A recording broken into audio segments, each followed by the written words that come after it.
Hi, everyone. There's a face. There's a Gideon. What's up, adventurers? Welcome to the Wazakas Tavern hosted... What? And She's speaking. Does no one know who I am? Welcome back to the realm of Vastoria, which is kind of a lie because you've never seen the first episode. Let's say hi to our band of degenerates. Hello, degenerates. Hi, degenerates. You are not a degenerate, Gideon. You are an angel. Perfection. So first off, we want to say we just hit 1,000 subscribers on YouTube right before the New Year's. It is because of you, and you specifically. So good job on you. Yeah, for you. Good job, Dakota. Yes, we did it. Does anyone have anything? Did you guys get crunk last night? Anyone hungover? What? Nothing. No. Are you good now? Fine. This is not. We're definitely functioning adults. We're functioning adults today. Yes. And That is a very interesting. Yes. I did not claim to be a functioning adult. We fell asleep at 10:30. Don't tell them that. No, we didn't. We were crazy kids. Okay. All right, we're gonna do. You just lost so much clout. A really quick recap on our last session, since no one takes notes. It's fine. Well, also, no one takes notes but me. It's fine. What? I think Amanda's got some pretty good notes. No, it's just me. we have so many notes. It all on my back. So, uphill both ways instead. last time on Realm of Vastoria, our ragtag group of adventurers, they made their way to the capital city of Fioria, a bustling metropolis to home to the Regional Alliance and an artificer's playground. After meeting some colorful characters like the drunken construct known as Kegbot and the illustrious innkeeper, who seems to be currently in charge of an underground network located inside the infamous Eileen Brothers Tavern. Their purpose? Investigating the strange happenings of the cities and unlocking all of its secrets. And after rescuing Robert, one of the spies that had been captured by the capital, you just nearly managed to escape unhinged, save for a mysterious black substance that now resides in his body. And so we began. So the night before had been a rough one for everyone. Though you were successful in your mission to rescue the captive, almost completely undetected, I might add, a terrible wailing noise had made its way through the halls of the Undercove. Lupe? Teacher, maybe we should also do our introductions. We are about to do our introductions. No worries. It's okay. I have ADHD, so that's a very fair assumption that I forgot, but that's totally fine. But Robert had been in a great deal of pain, as whatever substance was inside his body, it really latched on. And when the morning sun finally broke through, you were welcomed with a silence. And eventually, it was agreed upon that for now, the only option was to put him to sleep until something could be done. And though you wish that decision had been made several hours earlier, here we are. So I'd like to go around and what did everyone do to get through the night? Did you meditate? Did you go out on a walk? Did you punch something? Silent? I might have broken the bed. Again. I might have punched it in my sleep. He's got what is I am a half fire giant, so it makes sense. The bed was a little small for me. And what's a fun fact about you, Silent? I'm a blacksmith as well. Oh, I forgot about that. As a fun yeah, you are. That is 100% fun true. fact. That is nice. And Lupe, what were you doing last night? Well, I seem to recall last time, not a lot, but I recall yesterday one of the bodies had a lot of lint, and I collected that lint, and I slept well last night because I used that lint to create a very nice nest in the inn, and I slept on it. That's How really much nice. lint did you gather? Out of lid. It's a lot. It's a small I was told there was a lot of lint and nothing else. Okay. So I took it all. Wow. Yeah. Will, Abir, what were you doing last night? A beer last night. Honestly, probably just plugged his ears and went to sleep. He's kind of used to the grueling noises of the battlefield. So this was kind of like white noise? Yeah, just kind of like a nice whale machine just kind of going in the background. I was like, oh, this is Some people like static, some people like wailing. Yeah. I like that. Amanda, would you like to introduce yourself and what you were doing last night? Zarin was definitely trancing, so it doesn't really bother her. She doesn't need to sleep, so. That's for the week. Yeah, less evolved creatures need sleep. And Zarin's fun fact, is. You might want to move that a little closer to you now that I'm looking at you. Yes. Hello. Maybe even tilt it your way. Just Yeah. in There we case. go. Just because you have a smaller voice. But go ahead. Yeah. And Zarin's fun fact is that she likes to talk to birds. Birds are my mortal enemy. That's a fun fact for you. Screw geese. I'll tell that story later. And Justina, what were you, would you like to introduce yourself? What were you doing last night? Yes, well, after making sure that there were no candles anywhere around Lupe's Yes. lint pile, Very important. Thana went ahead and did some light studying and prayer before going to sleep. Oh, I yes. won't burn this one down like the last inn.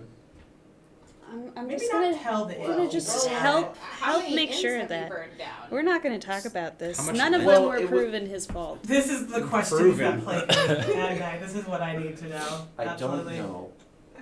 So, as you all kind of regroup and you kind of stumble into the main hall, you're greeted again by Charlemagne, the Tabaxian innkeeper.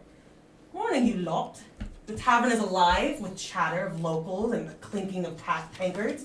And as you take your seats on the bar top, she kind of starts sliding plates of food towards you. Slabs of meat, eggs, various accoutrements, if you will. I'm sure you heard how well things have been going. And her voice kind of lowers as to not alert the other tavern goers. I hope he didn't bother you too much last night. Finally, we used some sleep magic to knock Robert out, and I'm sure he couldn't stand it much longer, but neither could I. And she pulls out this bottle from behind the counter. And it's filled with a dark liquid, and you can smell it. It's roasted, it's burnt. And she begins pouring a few mugs worth and pushing them down the bar top towards you. And upon careful inspection, when you look back at the bottle, it's slowly refilling itself, seemingly like infinite. Drink up, it's a rare mixture from the West. They call it coffee or keth, and it's selling like hotcakes. And as she says that, a patron comes waltzing up to the bar and takes 2 gold coins out of his bag and slaps them on the table for 1 cup of coffee. Inflation's really in In there. fact, Charlemagne is absolutely capitalizing on the rarity of this item. And then she kind of looks to you all and she says, to be honest with you, it's been incredibly busy around here. Sure, we have things to tend to, but it's not like I can just leave the bar unattended either. And most of my men are out in the field, and so I'm stretched pretty thin. And I fear Robert might not have much time left in this world. And if we lose him, we lose any information that he gathered that night about the capital. And I hate to ask this, but I may require your help once again. And she kind of turns to Lupe and is a little confused why you're raising your hand. And she's like, yes? Ma'am, so I drank all of the black stuff. What does it do? It tastes like crap. Give it about 30 minutes and you'll see exactly what it can do, lad. Okay. And then she kind of starts thinking about, did she need to pull a whole tankard for someone the size of Lupe and hope that doesn't come back to bite you later? Good luck with that. Zarin definitely leans over to Bira and is like, 3 gold that he's jumping off the walls in the next 20 minutes. Taking that bet? I'm gonna say 5, honey. In the next 5 minutes. And she says, there is a healer just outside of the city. And maybe they can tell us with this. And she reaches behind and out of her pocket she pulls this vial. And inside the vial is the same black liquid that has been latching onto Robert. And it's thick and it's viscous. And it's so jet black that you are sure like no light could pierce through this. It is unlike anything you've ever seen before. Do you have something to add? No. No? Okay. There may be a way we can help each other if you were, willing to go and see the healer for me and help her gather any ingredients or items that she might need. maybe there is a name, a purpose, an event that you seek, and I know an oracle of sorts. Her methods are a bit unconventional, but she may be able to point you in the direction you seek, and there's not many true oracles left these days. So, will you help me? Can I have more coffee? You can have as much coffee as you want. Done. I want a Ferrari. No, Lupe. Yeah. Can you make it taste better? I pour She in- looks to her. She looks to what she presumes is the guardian of Lupe. Is he allowed to have sugar? I pour in some salt. How much? It was No, that's how they do it out in the West. Can guarantee. Yeah, go ahead. It's fine. Extra strong. Lupe, take. I was hoping Lupe would love it, to be honest with you. Zarin very clearly adds so much sugar and cream to her coffee that it's basically milky white in front of Lupe. So Can I have that one? you can have as much coffee and a accoutrement as you want. No. If that's all you want, is I mean, unlimited. some I gold would be also good. no, I definitely want the oracle. Or some gold. Yes, gold. I give you unlimited coffee, I give you a place to stay, I have you access to an oracle, and now you ask me of gold? Fair, how much?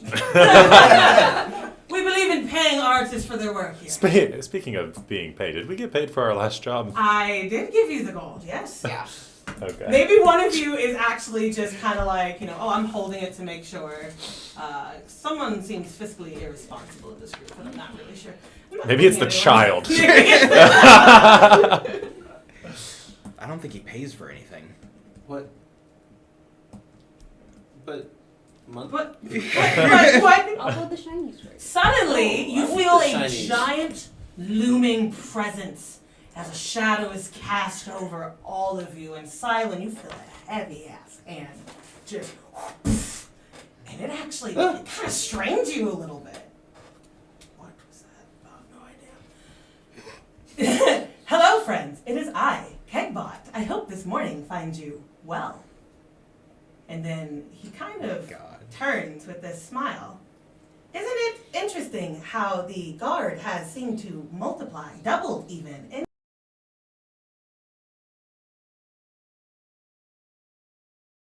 From the Yeah, that's crazy. Yeah. That's crazy, Kegbot. Like, I thought I- because you were adventurers, maybe you had heard something.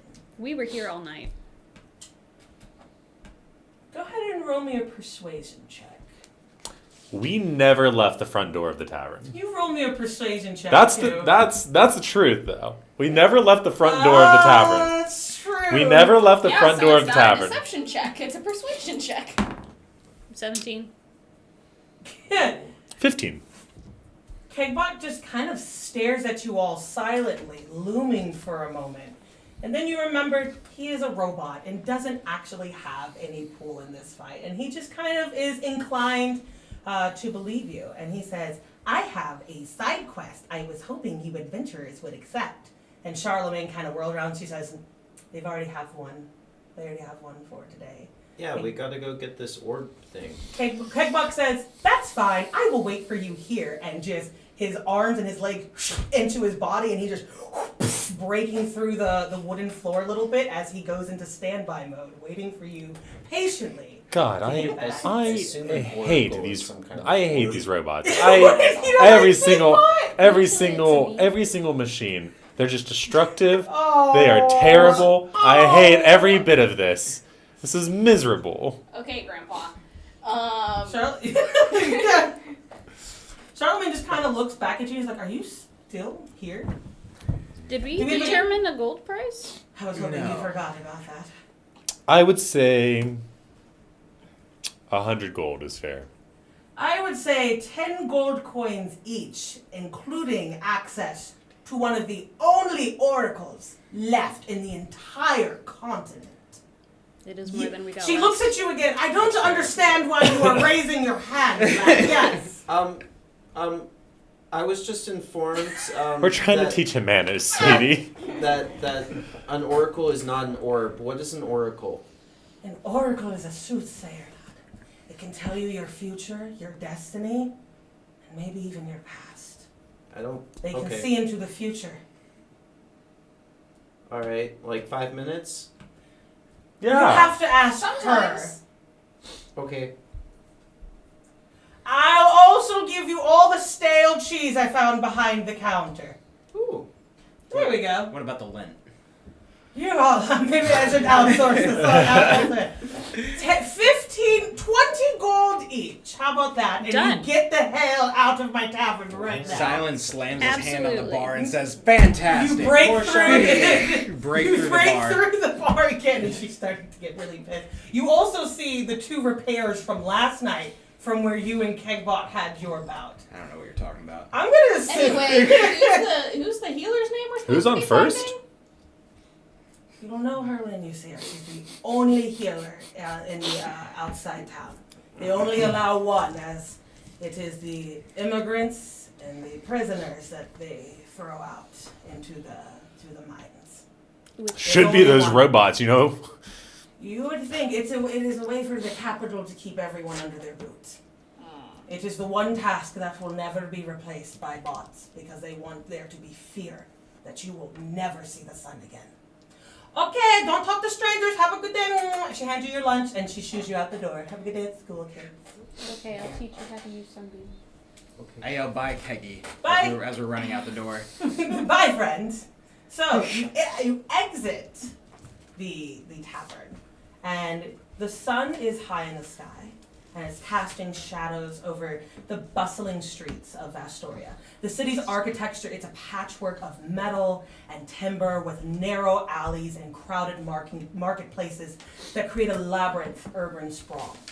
You begin weaving through the throngs of people, and the air is thick with exotic spices and the distant clang of blacksmiths at work. And rounding a corner into a slightly quieter side street, the atmosphere changes. The distant sounds of merriment and the commerce, they fade, and it's replaced by the echo of your footsteps against the cobblestones. And then you smell it before you see it, the scent of blood. Ahead you spot a small secluded plaza, and in the center there is a burly group of miscreants surrounding a young tiefling mage and his shoulder bodies. It's one of simple design. It has maybe like a single rotating camera eye on the front. And you see him clutching his side as blood is encompassing his fingers. I told you I've never seen anything like it, and it doesn't even work.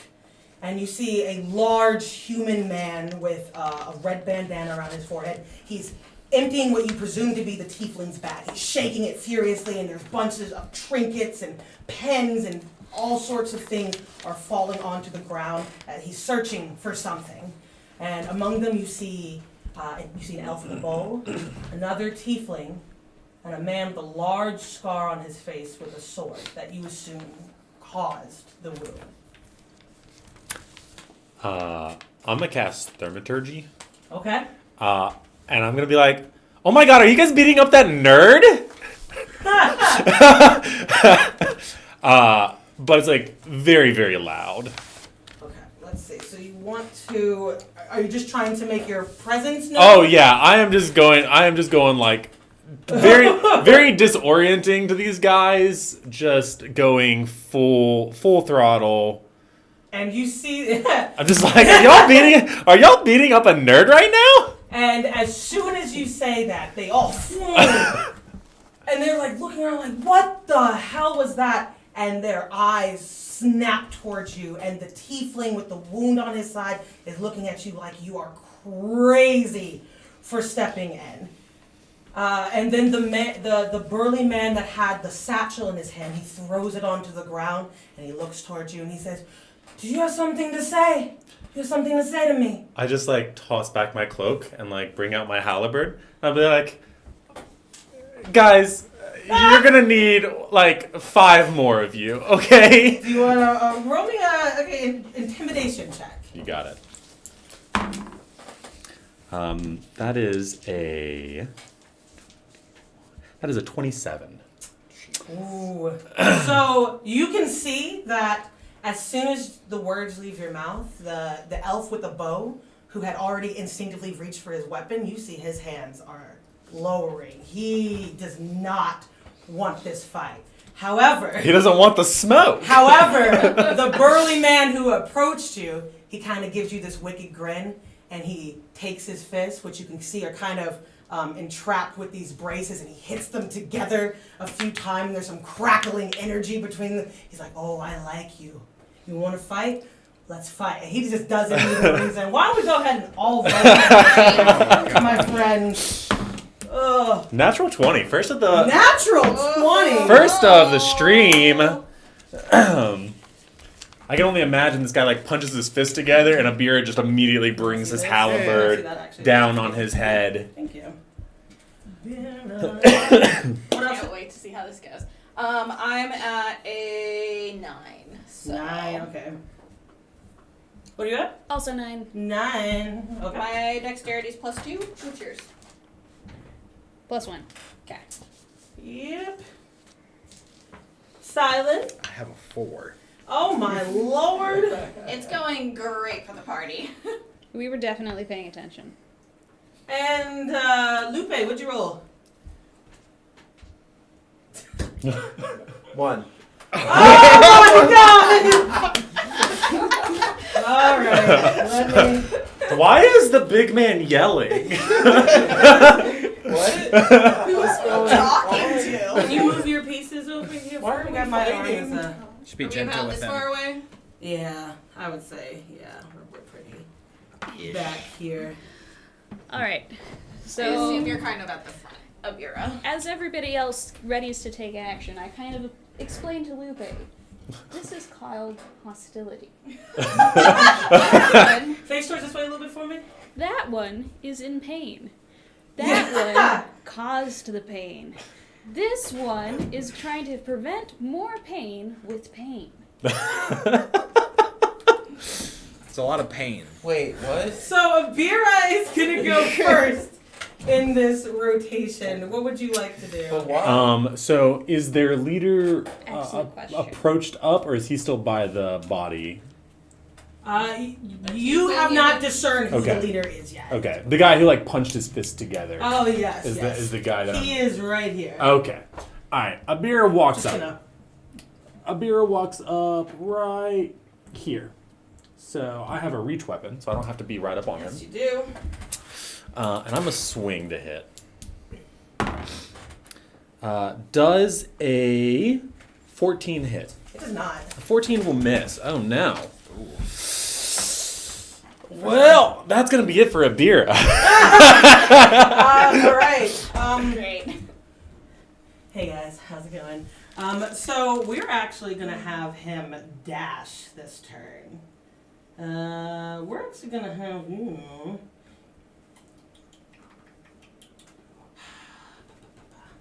We're not gonna dash. 5, 10, 15, 20. So as my reaction, I can attack someone as they enter my Ooh, space. So I'm going to attack that guy as he enters my space. Oh, go for it. This is a little bit better. This is going to be a 16 to hit. That will hit. Okay. I'm going to Divine Smite this guy. Yes. So I believe at my level that is 2d8, if I remember correctly. I believe that is what I have. Awesome. So I'm going to roll some damage. Roll some damage. Roll some damage. That's pretty good. He's going to take 25 points of damage. All right, so you want to describe really quick how you... Yeah, so I go to like kind of hit the first guy with my pole, and it just doesn't make purchase. And I see the guy coming at me out of the corner of my eye, and I just bring the full blade of the halberd on this guy's like shoulder blade and just drop it with all of my might. So as you do that, actually, we're going to do the fun mechanic that I got the other day. Okay, so as you do that and you're making your attack down, the brawler guy is actually going to step in the way. And he is going to take that hit.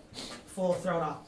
And you can only gather one reason why he would do that, and that is to protect the boss at all costs.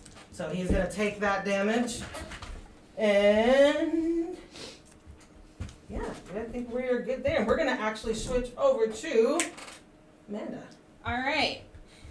Well, I see that my friend has gone into the fray. So I suppose that I should probably back him up. Probably. And I'm gonna shoot off an Eldritch Blast. Ooh, yes. Who are we targeting?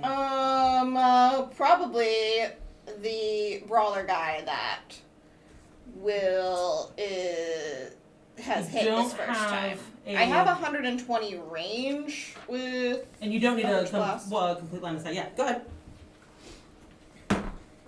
Alright, that should hit. That is gonna be a dirty 20. Dirty 20 is gonna hit. So you're gonna shoot a crackling bolt of energy from your palm. And how much damage are we doing?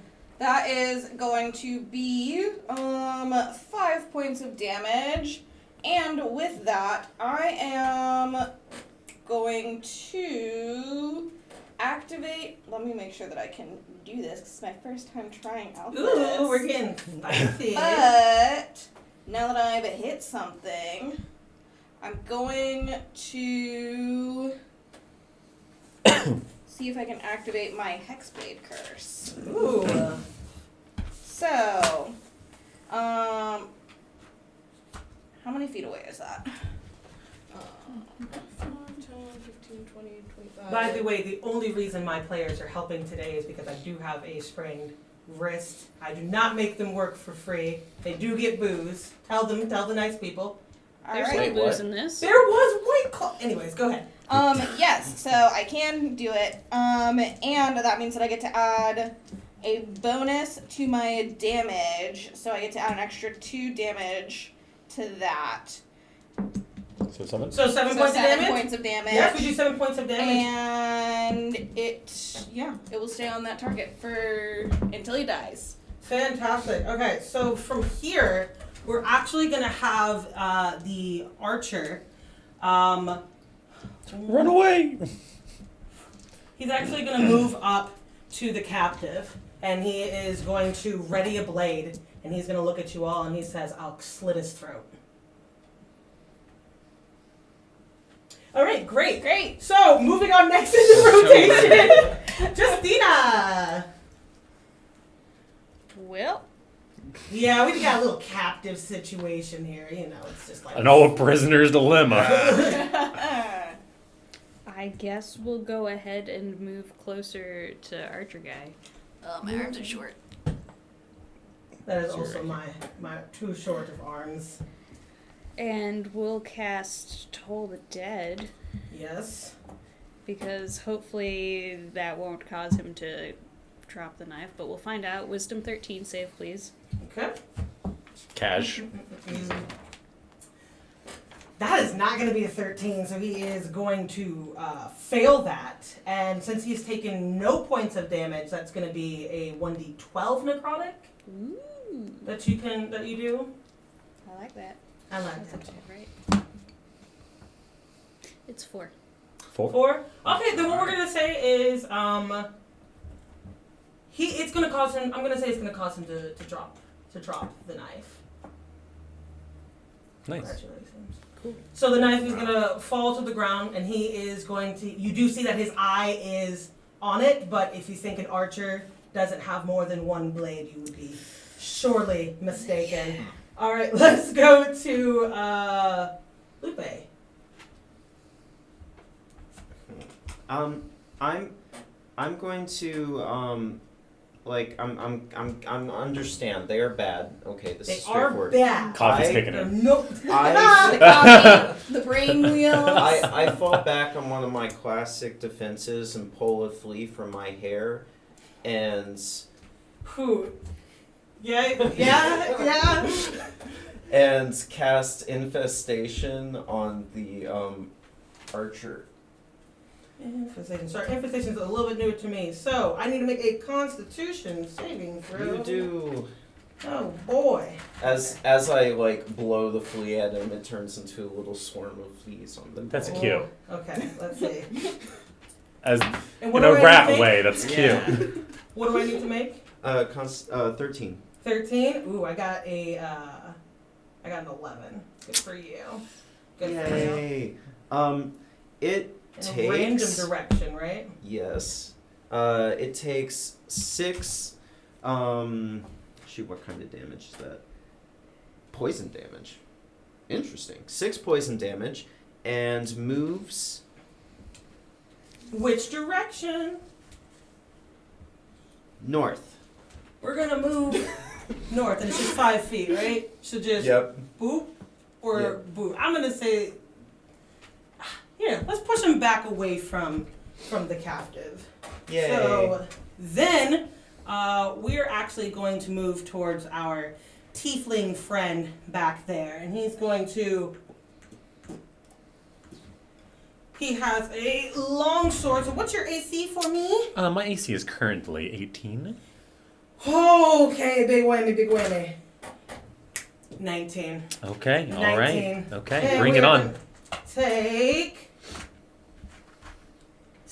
8 points of damage. Okay, 8 all points right. of damage. All right, Silent, what you doing? All right, I'm going to run into this. Just head And I would, first. of course, and I would like to rage, of course. We are raging. Because of like our to bonus rage. action. So I am going to go for the big boss guy with my flame sword. So when I rage, my sword caught fire. Yeah, so it ignites, it engulfs, Yeah. and So, oh gosh. Does 14 hit? on the big boss guy, it does not hit. Yikes. Does not hit. Okay, that's all I can do. Okay, that's okay. That's so sorry. That's not great. All right, then we're moving back up to Ibira. Okay, so the brawler guy who's like banged his knuckles together looks a little bloodied from my giant halberd in his shoulder, I'm Yeah, sure. he's got some torn up. He's smiling at you. He's got this wicked torn smile, but you can see there's like a bead of sweat dripping down the side of his head. He's in pain. As a bonus action, since I'm in the middle of all these guys, I'm gonna cast Shield of Faith on myself. So that's gonna raise my AC temporarily by 2. So I have a temporary AC of 20 now. Nice. And I'm going to go ahead and swing my halberd down on this brawler guy. And as I'm saying it, just be like, it's not too late for you guys to get out of To here. get your stuff together. That's a 11. And as you swing the halberd down, he kind of just takes. He's like these little like padded bracers, and he up at it, and he's like, "You're a lot of talk for nothing," and he and flicks it away from himself. Yeah. All right, Yeah. now we're moving over here to the big bats guy, and we're actually going to do a roll to see. Oh yeah, natural 20 will do it. All right, so we're actually going to do and push back. There are 3 of you around me. All right, there's going to be like a thunderous energy kind of and erupts from him, and we A push wave back. of thunder, even? Ooh. Close. This is a homebrew that was given to me, so it's actually it's like that, but we're just gonna push everyone back, and everyone here. So that's gonna be Silent, Hibira. That's gonna be, yeah, no one else, right? Yeah. So you each are gonna take 4 points of force damage. 4 points. Yes. All right. Yes. What would you like to do, Amanda? I am gonna move forward like 20-ish feet. 20 feet sounds good. That's a good enough feet. 15, 20.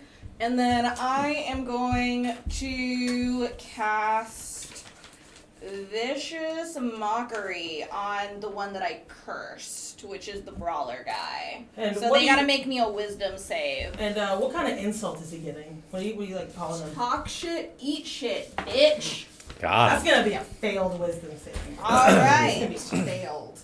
So he can see there's a little tiny tear in his eyes. He's like, you don't have to be so fucking mean about it. So that's a 4 plus my proficiency bonus and damage, so 6 damage of the psychic variety, and he gets a disadvantage on his next attack roll. Amanda, I have some great news for you. The insults that spewed from your mouth are so vile, so vicious, that he cannot handle the feedback. He's not good with the one-on-ones. Yeah. That his mind seems to explode, and he crumbles to the ground. Yeah. And since you just cast, I believe that since we hit 0, you can have someone else get the curse. The curse. Mhm. Yes. That's a bonus. The hex? So the Yes.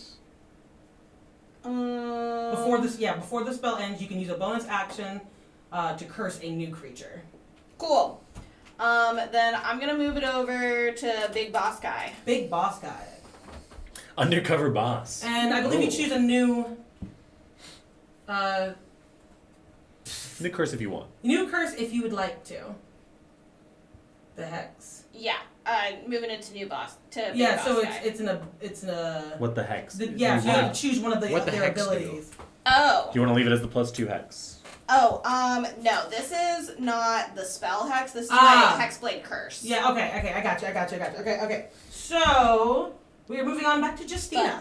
as my After that. bonus action, Yes. I'd like to give an inspo because my burn was so sick. It was so sick. so good. So fire. That I would like my barbarian friend to be so inspired by Oh my how God. sick my burn is that he gets an inspiration dice. Silent looks at you and is just like, I want to be like her when I grow up. That's In what you 900 feel. years. In 900 years, I'm gonna be I love that. All right, we're moving back on to Justina. All right. Well, step 1, we're going to use Bane on the big boss guy. I need a Charisma 13 save. Charisma. How's a nat 20 do for you? I think you're okay. I think we're okay. We're very charming. We're very boy bandish. That's the kind of vibes that we give off. Mmm. Okay, then we are actually going to be moving on to. Wait, step 2. Yeah, step 2. My familiar is going to... You do have a familiar. I do have a familiar. Yeah. Remember? I do. What you gonna do with the little spider? It's gonna run towards the knife and see if it can get it further away from the archer. It's a pretty big blade, but Maybe it'll just sit on it to deter it from you being know picked what? back I up. will let Spiders the are spider, scary. I will let the tarantula-looking thing sit It's pretty on sizable. the blade. Yeah. And the actually, we're gonna see It's gonna sit. the. I want to like to see if my elf is Afraid of- fearful of that. Oh, He freaking cannot stand spiders. Yeah. Me either. He has abandoned the blade completely. Excellent. And what we're actually gonna do is, since he's away, he's gonna try to start escaping to the side. Because it only makes sense. Reasonable. He's like, you guys seem like you're much more into the hitty stuff, so that's pretty good for you. Alright, we are moving on to where did you go? Yes, okay. So we're actually gonna be moving on to our tiefling over here. And he's gonna come up and oh, you guys, I didn't line you up, so I actually, are you here or here? Are you here? You were in between. I'm gonna put you there. No. Unless no, someone she was says the other something. place. 3, No. She was the Two. other I want place. to be one over. She was the other place. Yes, I was gonna green flame you there. That's okay. He's gonna take his flame, his sword, and Silent. You notice, quick flick of the thumb, his sword engulfs in flames, and he's gonna make an attack towards you. No, thank you. What's your AC again? Depends. Asterisk. Does a 17 hit you? Shield. No. No, we're not gonna do I guess that. not. You didn't actually cast shield, did you? No, I cast shield. No, I don't. No. All right, so he's gonna take his sword, and it sounds like he's hitting off of like glass, and it radiates back. Nothing goes through. We're moving on to. What are you doing? I don't like all this What are you violence. doing? There's so much. There's just so much violence. Please. I'm gonna expend my meta magic points to cast a heightened spell, and then I'm going to suggest that the archer help the tiefling escape. Ooh, so I need to make a. You need to make a shoot, 1 second. I believe it is a charisma saving throw, but let me double check. Yeah, we'll go ahead and make this roll. Heightened means that it'll be a disadvantage. Thank you. Yes. It is wisdom saving throw. I got a 1 and a 20. Wow. All right, so so the elf is going to have a complete change of heart. You've really reached out to him for the error of his ways. And he's like, you know what? I like you because he was doing a lot of like the yelling stuff, and you just kind of talk to me as a person. And he's going to actually start making his way over and acting as a rear guard with his bow drawn, ready to pierce. And he's pointing it at his guards. They're like, "What the hell are you doing?" And he's like, "All right, so we're going now to silent." I'm going to He try. was hesitant about it in the He beginning. really was. Yeah, he didn't want to. He didn't want the smoke. I knew it'd come around after the spider. Alright, I'm going to try to attack him again That one worked. with my flame sword. I am going to attack recklessly. Yes. Okay. Ooh. Important. So it's with advantage. Oh god. You can add a d6 Reading too these, if you need to. you for do your decide bardic whether spell. I roll from the I will wild magic. Do that. Or magic storm thingy. One moment. Go ahead and roll your die. Roll see that. What happens. Just see what happens. Roll that d20. We're fine. We're fine. All Everything's right. good. All right. Continue. All right. Nothing astray. So we'll see if we. So it does a 9 plus 5 plus 2. So does a 16 hit. It will hit. Okay. It will hit. Dang. So you take your sword, and you're you're coming down. And how much damage are we doing? So 2d6 plus 3 for it.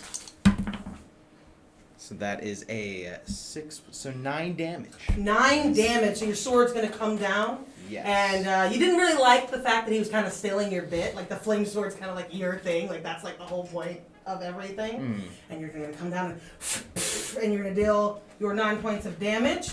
And Oh, yeah. as you guys are all getting into the fight, you suddenly hear and everyone, including the elven archer, you see their eyes flash the color for a moment. You weren't even really sure. It's like a mixture of various. And while leaving the decrepit body that was brought down by vicious, horrendous insult, they kind of just leave. They just blades back, like they are being controlled, being lured. It's really hard to tell, and they just suddenly don't seem to care about you at all, and they begin slipping away. Do you let them go, or are you going to respond to this? Vera would like to make an opportunity attack. Absolutely. Non-lethal damage. That's fine. So I am going to try to basically just Send a message. leg them or something, stop them from escaping. I want to take this leader and be like, hey, what's the deal? So Beer's gonna make an opportunity attack. I guess I'll try to sweep the legs or something like that. Totally. That is a 21 to hit. So, as you aim, what you notice that you're able to do is you kind of grasp the fabric of the leg, and it rips off and it tears off as they manage to slip out into a dark alleyway. But what you have managed to grab is you notice a strange symbol. It's some animal with these big horns on it. Maybe some kind of A deer? cat. Not Can a I deer? make a Could, you can make, yeah, if you want to make a check, I would say do. I don't know that many animals. You could try. Yeah, you could try. You could do a nature check to see if you could try. Does anybody else want to try to make a nature check on this? Sure.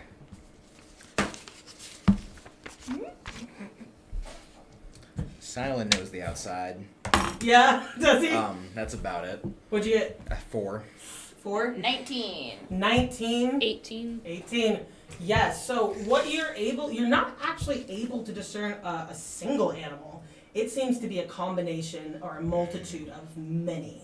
You see a bull, you see a deer, and you see some form of wolf. It's a strange amalgamation of the three. No one animal's features is more prominent than the others.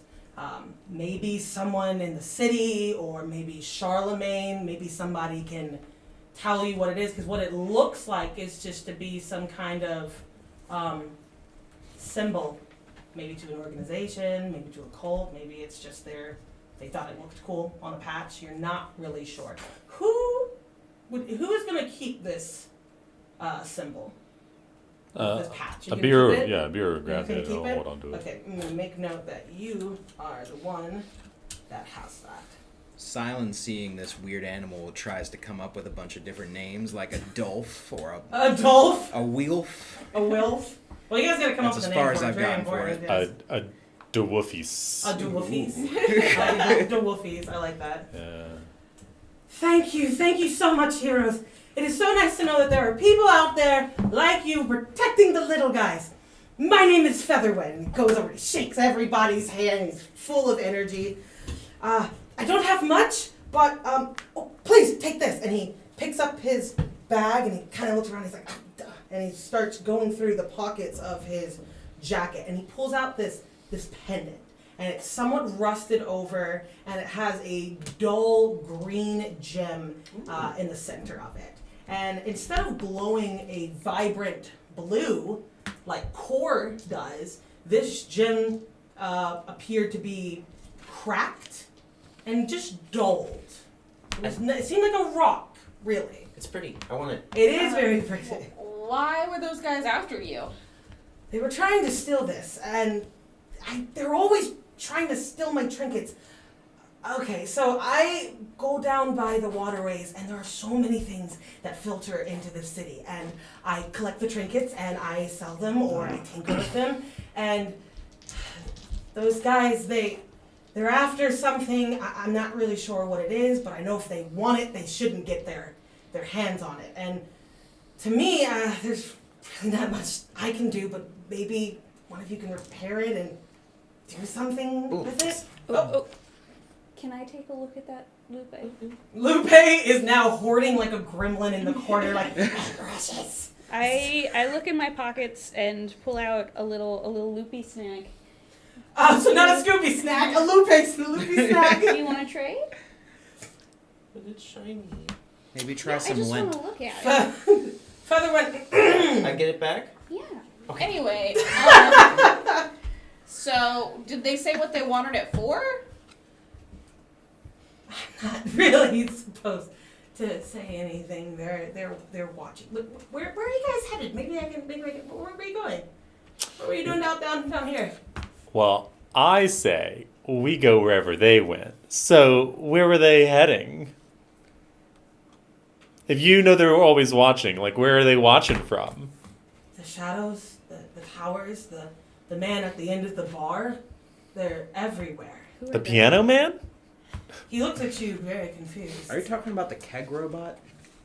Keg. Look, I don't know if you guys are new here, Listen. but We are new here, but we're just trying to get a better understanding of the city, and if there's some sort of like hidden organization that's like trying to do something nefarious, we're just trying to get up to speed with the dynamics of the city. Can I roll a persuasion roll? yes, you can absolutely do a persuasion.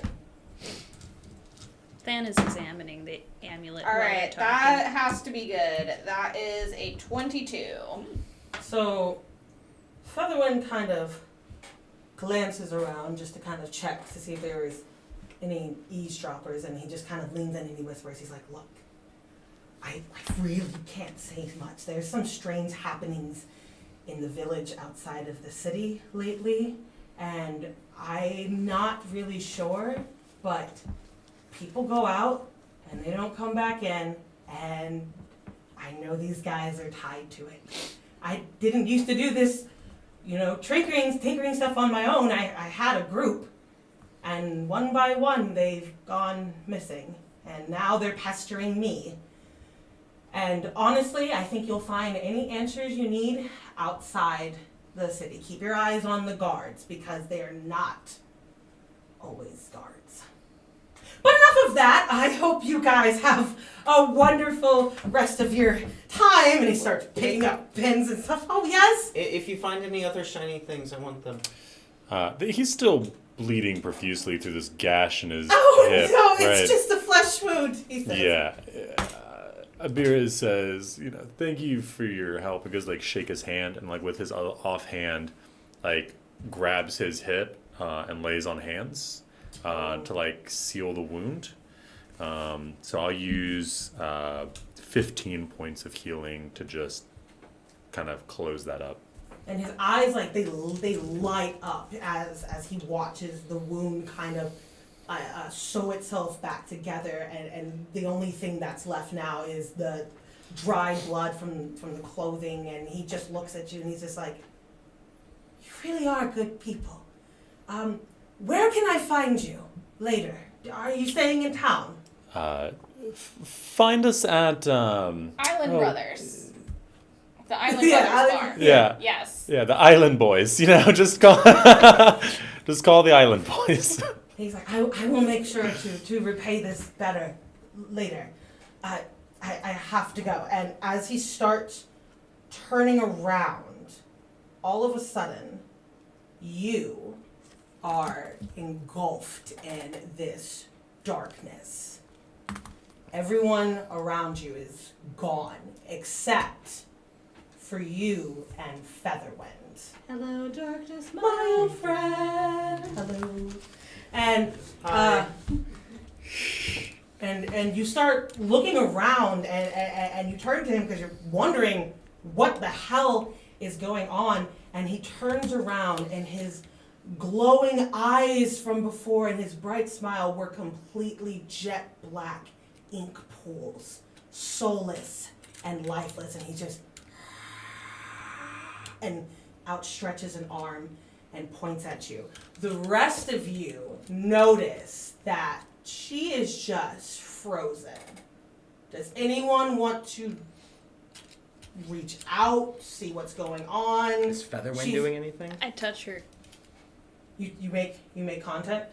So as she lays a hand on you, instead all you see is Featherwind's hand reaching out and putting a hand on you as he moves in closer. I want to try and intercept the hand, catch it before it touches me. As your hand meets his, it and vanishes, and it's replaced by this smoke, and it's forming and it's growing, and you see this giant raven towering above you, and it kind of and it opens its jaw and down on you, consuming you, and you snap back into reality. Oh, there goes gravity. Sorry, I couldn't help. Mom spaghetti.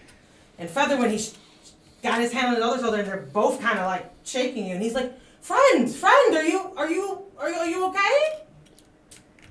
Sorry. We're deja vu.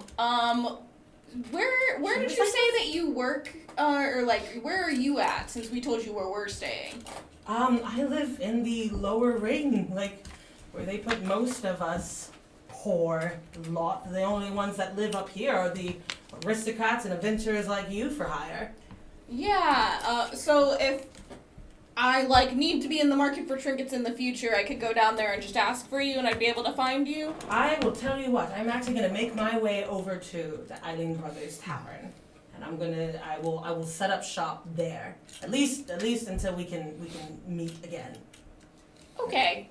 He kind of looks at you. He's like, getting a strange vibe. He's just kind of like, all right, well, thank you guys so much again. And he, looks down at his bot, and kind of and whirls around, and he's like, oh, I'm so sorry. This is bit 02598, or Bentley for short. As soon as he starts introducing his robot, like a beer just turns and starts walking back down the alley, just like. I was letting you. Oh, okay. The beer is just gone. He's like he really doesn't like robots. It's very strange to be in Fioria if you don't like robots. Yeah, that's a him problem. Anyway, petting the see bot. ya later. All And right. I start also walking after Abira. Oh my god. So, you part ways, and you might want to. Amira, how far down are you? Have you completely left the group? Yeah, I like the group can catch up to me fairly easily. Like I'm not at a breakneck pace. I'm just like We're chilling. Yeah. We're gone. So we're gonna do a little bit of a skip there then, and we're gonna have you guys exiting out of the gate. So as you kind of make it past the checkpoint, you notice that the southern gate is so much of a different vibe than the northern gate, where the guards seem to bully those who entered, look for bribes. They were very much notorious for just kind of being assholes, where the guards didn't pester anyone in the southern gate. Anyone who was foolish enough to want to go out into the mining towns versus the capital, they are allowing pretty much free reign. They're ignoring you. So, as you pass through the gates, nestled against the backdrop of like the rolling hills and the wheat fields that feed the capital is the little mining, we'll call it a town, but it's much more of an outpost. The buildings here are constructed from stone and timber, and they're coated with a layer of dust from the deposits. And unlike the city, there is almost no signs of constructs out here, at least definitely not in the architecture. They do not feed out resources, and any of the core that is mined here, it goes right back into the capital. They don't see any of it here. And you notice that when Charlemagne said that you would be able to find the doctor, she was not kidding. There is one medical building in the entire outpost near the south, as far away from the city as you can get, and that is where you were pointed to make your way. You're gonna enter in through the front door of this cute, quaint little cottage, and you see the only little bots in the entire village. They are small and of intricate design, and they're doing really tiny, minuscule tasks like sweeping up dirt or collecting leaves off of like the growing foliage for recipes, etc. And you hear someone kind of throwing about pots and pans and hitting her head a little bit, and 1 second, and she's like, oh, God damn, oh, sorry about that. And a woman appears, and she's got this gray hair. She has dark skin, and her hair is like it's puffed out in every direction, and it's sizzling a little bit. And she's like, sorry about that. Electrical currents are, whew, they're crazy. Hello, welcome. Wow, I haven't had anyone come in here in a long time. What can I do for you fine people? Well, we had some questions. Would you mind if we come inside? We're sent from Charlemagne at the Island Brothers. Her face kind of falls. Charlemagne. Of course she couldn't come down here herself. You know, she never apologizes for anything. That's why she doesn't have friends or a husband, you know. But I digress. What did Charlemagne send you here for? Tox analysis? Her eyes light up. Toxin analysis, you say? Give it here. Do you have a sample? Right, Who's but that can we come inside? Yes, you are already in the building, but you're already in the little like- college. As soon as Abira sees all of the tiny robots, he just waits outside. You guys, I'll watch out. I'll keep guard. Okay, don't get in any fights while we're gone. Yeah, you guys. Okay. So I will trade you the toxin vial for your name. And she takes it. You can call me Eliza. I won't give anything else to any of Charlemagne's lapdogs. But I do. And she kind of pops open the lid and kind of sniffs the liquid, and she says, I have, fascinating, I have seen this once before. I'll tell you what, I am curious, so I will run it in my analyzer and see what we can break down. And while we wait, we can have some tea, and I can tell you guys, you can answer some questions about his symptoms, and then I will have an ingredient list that you will need to fetch. Sound good? Ingredient list? To cure the toxin? Oh, that would make sense. Sure. She wants some Weird eggs, locks. milk, coffee. She kind of, Can I watch the analysis process? sure, yes. And she kind of snaps at her box, and they kind of tinker off into the kitchen, and she kind of points down to a hallway, and she says that all the magic is done back there. There's not enough room for Wait. all of you, but Magic? Are you some kind of wizard? my dear boy, this is Vastoria. Magic and science are one and the same. This world is half and half. What do you mean? You want to go play with the robots? She is quite confused by the Okay. question. Sorry, he's like a baby. He's still learning. Go play with the I robots. thought I was. He's fully- just a So baby. you're outside though, right? Wait, You're yeah. outside. Okay. A baby. I'm fully grown though. You. Probably- He's a grown man. Probably for the best, because if Abira I heard the understand. comment, magic I and science understand. are the same, he probably would have lost it. Well, she sets the cups of tea down in front of you, and she says, "Sorry, the damn fire hasn't been lighting the stone, so the tea is kind of cold." And, oh, that's okay. Silent walks over there and ticks his sword on to light the fire. The heat causes the cup to explode and shatter everywhere. And she kind of looks at you and she says, well, I'll brew another one. It's fine. Don't worry about it. Sounds like it's lit now. It's lit now. And she comes back and she has her own little teacup. And she sits down, she's sipping, and she says, so what are his symptoms? Uncontrollable wailing. You take a sip. What are his symptoms? That he's been asleep mostly and in a lot of You pain. take a sip. What are his symptoms?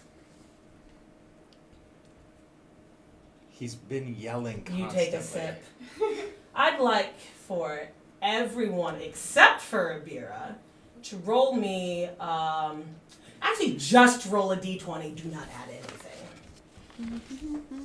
Including the rat playing with robots. Yeah, I was gonna ask. Can I roll a sleight of hand to try and stack the robots? You know what? There are some that are small enough that you could do that. Why don't you see if there's a Lupe-sized robot for you to snag? No, he's stacking them. You're stacking. Like blocks. Yeah. I want Well, to. see how many you can stack. What did you roll? So that is a 13 plus a 12, so a 25. You get that thing to the ceiling. It's like Nice. immovable. Like you're very proud. What did everyone else except for Ibira get on there? 4. 4. What'd you get? I rolled a 1. What'd you get? 2. You start feeling really sleepy all of a sudden. And Eliza looks at you and she just smiles as she sips her tea and she says, you work too hard. Adventurers. Is this chamomile tea? Even better. It's my own special brew. And as you start to slip out, you start realizing your fingers are going a little numb, and you're starting to lose feelings up your arms and your legs. Fucker. And silent completely just onto the floor. Then I look at my why? When Lupe turns around, so the 3 of his party members are sprawled out on the ground, and Eliza's looking at him since he's all by his little lonesome. And she says, we're gonna have fun, you and me.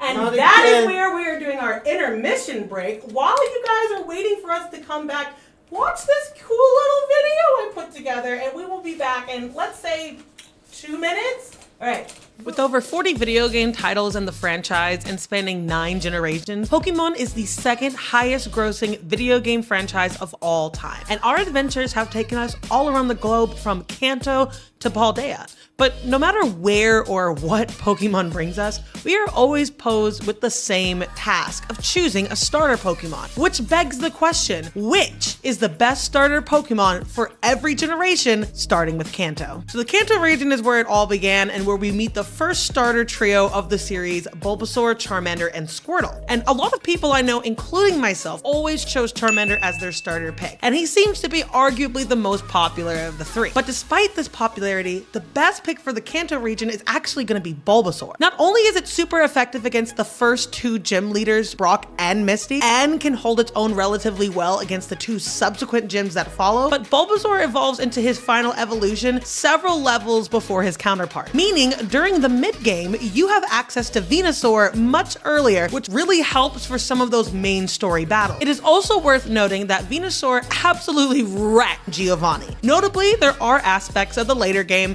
in which Venusaur kind of struggles, but overall, Bulbasaur is going to be my #1 pick for the Kanto region. Next on this list is going to be the Johto region, sporting the starter trio of Chikorita, Cyndaquil, and Totodile. Right off the bat, Meganium is absolutely trash. None of its attack stats reach or exceed 100, its speed stat makes it incredibly slow, and most of its type matchups are horrible, leaving you to an uphill battle for a majority of the main game. On top of that, the move pool Meganium gets access to is very lackluster, leaving it to be described as basically the poor man's Venusaur. Next, we have Totodile. Personally, I actually really love Totodile. He's got a relatively decent build, and for Alligator can be a devastating late game sweeper. But he is a physical water type attacker, which doesn't actually allow for him to use his ice or water type moves very effectively. And on top of that, good water type attackers are actually just relatively easy to find in Johto. Finally, we're gonna look at Cyndaquil. He's super effective against 3 gym leaders and carries through several parts of the Elite Four with relative ease. Typhlosion is also a great special type attacker, and its stats are more in line for this type of fighting style. Essentially, all of the stats are where they need to be to make the starter excel compared to its counterparts. It's also super effective against more relevant main game battles, and basically for those reasons, I'm gonna have to say Cyndaquil is my pick for Generation 2. Jumping right over to the Hoenn region, which sports the starter trio of Mudkip, Torchic, and Trico. Now, all 3 starters are actually relatively good picks, great even, each of which excels at its own respective stat. However, it's pretty well known that Mudkip is a top tier pick in Hoenn. Being super effective against 3 gym leaders and Tate and Liza's Psychic Rock combo, Swampert is able to hold its own against most major battles, both early and late game. And on top of that, the Hoenn region doesn't actually have a grass type gym leader, basically taking away one of the few weaknesses you'd have to concern yourself over if you chose Mudkip as your starter. Antoinette from the future here. What's up, trainers? It's Antoinette from the future here, and if you guys are enjoying this Pokemon related content, do me a favor and go ahead and smash that subscribe button, like the video, and comment down below what your favorite starter Pokemon is. We have finally reached my personal favorite generation on the list, Gen 4 of the Sinnoh region, the starter combo of Piplup, Chimchar, and Turtwig. Now, these starters are actually regarded as some of the best in the franchise. All 3 are great picks, and there can be an argument for really choosing any of them. However, with Chimchar and Turtwig being super effective against 3 gym leaders and 1 Elite Four member respectively, they do have a slight advantage over Piplup, who is only super effective against 2 gym leaders and 1 Elite Four member. So, which is better for the game, Chimchar or Turtwig? Well, my pick is gonna have to be Chimchar, as Turtwig does sport a 4x weakness to ice, and on top of that, there are actually only a handful of fire type Pokemon that's really available to you for a good chunk of the game, so grabbing yourself a solid fire type out of the gate can really help you in the later game. Jumping over to the Unova region. Now, Unova is another region where none of the starters are actually necessarily bad, but Tepig is by far the best choice amongst the 3. Not only do both Snivy and Oshawott evolutions remain a pure grass and water type respectively, but Emvor gains a fighting secondary typing that absolutely annihilates all of Team Plasma's dark-type Pokemon. And although the League does change dramatically between both copies of Black, White, and their sequels, Tepig still remains the strongest pick in all 4 titles, at least considering main story elements. Tepig does suffer from a slow speed stat that can sweep out your team if you lack defensive capabilities. Go from Welcome back, the she's, yays, and the nays, but no men. What Well, are you still doing here? Amanda, can We'll leave. Yeah. We'll- yeah. Let me just scoot out the trash so fast. Where are you gonna go up to today? Sweep out the trash, yikes. Okay, so That was a joke. That- for everyone. Unless you have them. So, jumping back to, Abira is waiting outside the cottage, and you're just noticing, you know, it's been a little bit, you're not really hearing anything, and no one's come out. And I'd like to know what Abira's gonna do about that. So would Abira have heard Silas collapsing? Because you said it was kind of a fairly loud Yeah. clunk. Silent is a pretty large man. Plus, you probably would have heard the teacup exploding now that I think about it from the flamethrower. So you definitely heard something. Not sure if it's alarming to you, but you definitely heard something. I would say if it's definitely been a while, especially hearing kind of the clatter, I feel like Abira would kind of have his halberd in his hand and like slowly, like stealthily open up the door in case something is going awry. Just peeking in, not trying to storm in. Right. Not trying to, You see a sack of robots. So, right before Abira does this, Lupe is the only one in here who is there to witness in real time as Eliza's features have begun to shift. And once, yes? No, that's just. Did I say something with did I miss the bit? Oh, I'm reacting to The what you're face is saying. moving, and Oh, that's Lupe? Yeah, Lupe is that's the like, child being horrified. Oh, something's wrong. Oh my God. So her form it begins contorting, and you notice like her smile. It's like her face is melting. It's like it's wax, and it's like she's struggling to hold together whatever form might be underneath this, what is appearing to be some form of skin sac. And she kind of just goes, of course, now that you've seen everything, I will never be able to let you go. And her skin, the body starts lifting off of the ground, and you notice that there's like a tendril attached to the back. As the skin had peeled away, you are instead replaced with this giant monstrosity in the room. And as Abira enters into the cottage, we'll notice that, where are you, Lupe? Lupe is kind of pressed into the corner here, backed by a tower of impressively stacked robots. That's the first thing that had to be acknowledged. Yeah. What is as the door opens, the creature and turns its face towards you. Okay, so they heard me creak the door open. Okay. Yeah. It is this creature is very notices quite a few things. Because what you didn't account for is the little tiny bell on the top of the door of the shop. Yeah. Silly me. All right. I should not have laid out on hands that wizard. Well, You see that their Silent's fingers are starting to twitch. Silent's fingers are starting to twitch. He's not dead. In fact, he may not even be knocked out. I just think they might be like temporarily They're paralyzed. very temporarily paralyzed. I am going to try What to. are you? You're gonna try to converse with them? It's ignoring the little rat. It's got its eyes on this towering creature here that has come through the shop door. Preying on children? Come on. And He's a grown man! and up here just kind of charges. Gets about 5 feet away, taking advantage of my reach, and I'm going to just roll to like bring it down on the back of this monstrosity. Yeah, go ahead and do that. That is going to be a 15 to hit. That's gonna hit. Okay, awesome. I'm going to divine smite this thing. Oh my god. Weird. Weird.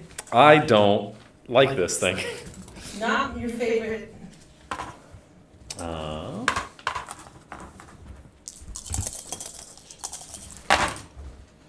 Okay, not as good as last time, but that's okay. It's going to be 15 points of damage. 15 points.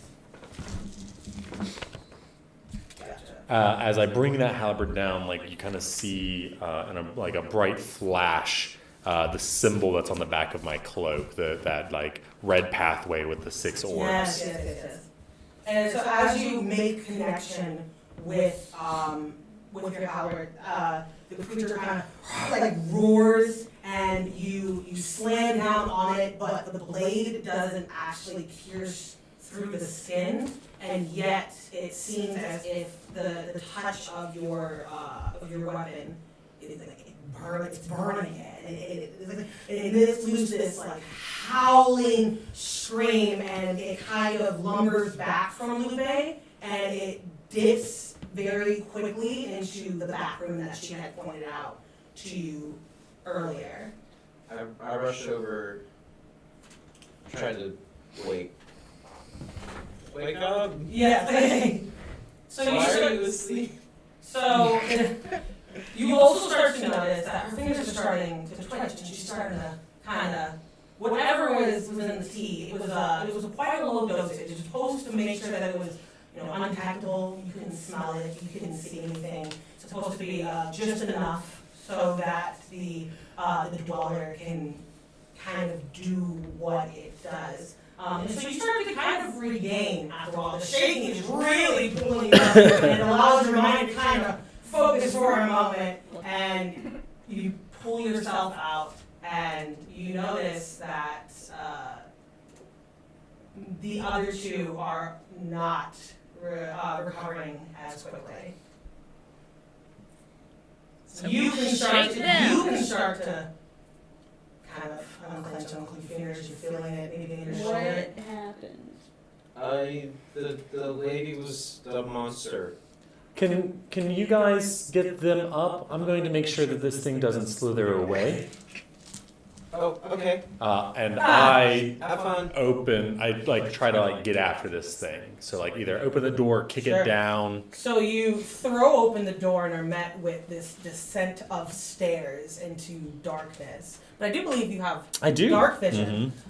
So all you can tell is that there's this glowing light, and that this creature is definitely at the base of these stairs. But the pathway is a bit narrow. Are you traversing on your own? Yeah, I'm going to just scream out, hurry!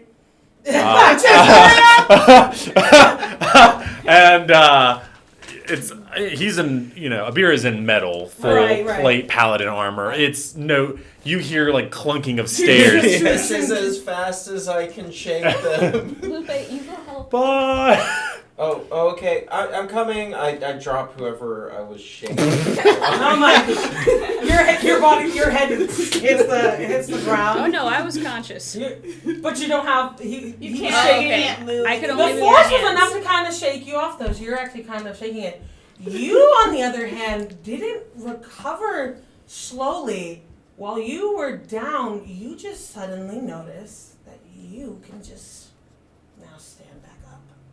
Oh, I can stand up? You can start standing. Definitely standing up then. Silent. I would like for you to roll a d20 for me. Oh god, it's because I warmed the tea, isn't it? A 10. A 10. Okay. That the toxin is starting to dissipate from you as well. But you feel kind of groggy. You feel like you're a little bit drunk as you're coming out Nice. of it. So Let me. I'm going to try and cast Healing Word then. That on sounds great. Silent. So, would like big beefy warriors to hit the big beefy monster. and then Sweet. yes. You don't know it's a big beefy monster. Do I heal it all from that? Yeah, you should get a D4 plus my bonus. So you're gonna get 8 points of healing damage. Nice. Heck You yes. all hear that Abira has gone down the hall on their own. The rest of you, if you want to take a minute before you also traverse after the beast to do any healing, this is your one opportunity to do so now. I dropped her and chased after him. You're gonna go with Abira? Yeah. Alright, so it's kind of just like the rest of you, good luck, and Lupe and Abira are going to head down the hall. You guys are gonna just, I'm gonna presume, once you kind of Yes. gather yourself. We're So excited. as Abira and Lupe kind of get to the bottom of this staircase, you don't see anything for a moment and then you start hearing something. For you, it's a familiar voice, one you haven't heard for many years. Maybe someone from your childhood, maybe it was someone you cared about. You can't quite put your finger on it because you've been around for so long, it's hard to remember. If it is someone from my childhood, I would say Abira is very off-put. Just because that is. You just hear, Abira, help me, please. And you notice that the room is starting to kind of fill with mist, and you're not exactly, the sound is kind of bouncing off the walls, leading you down.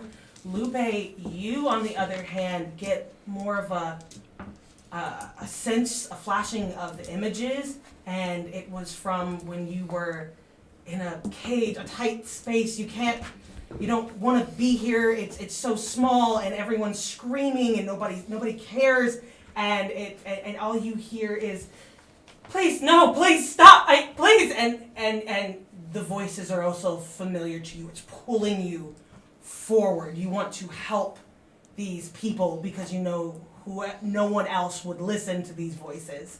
And it starts to pull you down. And as you round a corner, I'd like for you both to roll a d20 for me. I just want to see if you...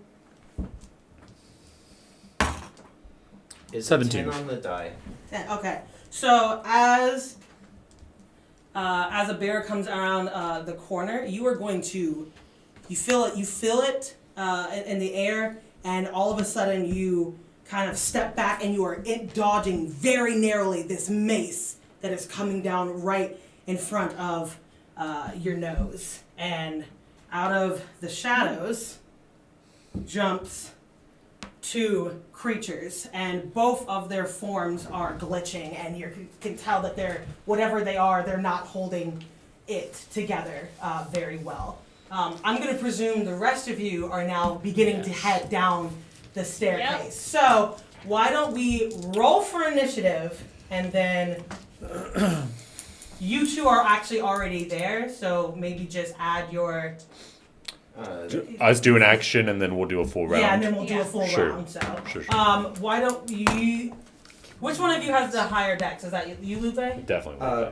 Probably, yes. So as a beer kind of misses this mace, you saw the creatures, and you kind of were able to ready yourself, and you have an opportunity now as you hear your comrades' boots behind you to react and do something. What would you like to do? I would like to, because I'm a halfling, actually I'm kind of curious about this. Since I can occupy the same space as one of them, I could technically step next to one because they're in a line, do a spell that is like a line attack, and then like get back in front of them again, right? Are you saying that they would have no attack of opportunity from you moving? No, so I can occupy their space and hit them with a line attack Yeah, okay. spell and then Yes. move off their space. Yes. Cool. I love being small. I'm going to do that, and because it looks like they're relatively lined up, I'm going to do Tasha's Caustic Brew and just like, Yes, okay. I hate doing this. And just spewing acid in a line between. They both need to make a dexterity save. What color is the acid? It's the same color as like was it my hair that had the like streak of Yeah. blue in it? It's like That color? yep. I love some blue acid. Okay. Oh yeah. So, this one here failed his, but this one here succeeded. Okay. 1 second. I'm gonna guess based off of a 3 and a 19. Yeah, that Is a good guess? Yeah, that's Cool, a cool, great cool. guess. All right. So each creature. Dexterity saving throw. And what is a Bira doing as well? These things are not undead, celestial, or fey, are they? None of the above. Okay, all right. So a beer kind of takes that step back and brings his halberd down on the one directly in front of him. Me back in front. But as he's doing so, he's shouting behind. Yeah. Um, yeah. So you're in line with them now. No, I'd be You were already in line with them. okay. Well, I moved him in line. I He wasn't guess I originally. was. Yeah, no, we can get no worries. Where do you What's want to up? be? I Want want to to end be here? back. Yeah. Thank you. And how much was that damage? So it'll be at the start of their turn. Start They're of now their turn? covered in acid, Oh, and they will beautiful. take 2d4 acid damage as the start of each of their Beautiful. turns. Exciting. Nice. As he's about to bring his halberd down, he shouts, "Don't listen to the voices." To the people coming down the stairs. But they need help. It's a 15 to hit. 15, that will hit. Okay.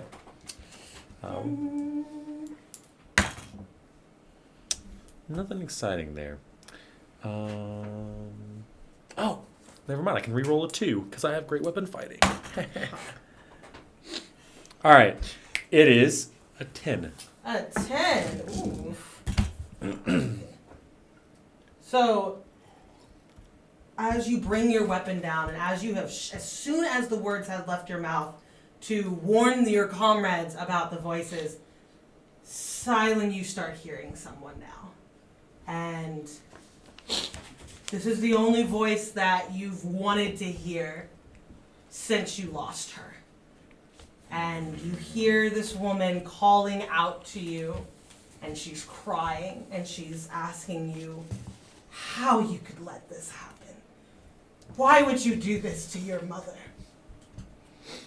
And as you guys all come down the stairs, the lumbering presence of the dweller kind of shifts behind as you all enter the room.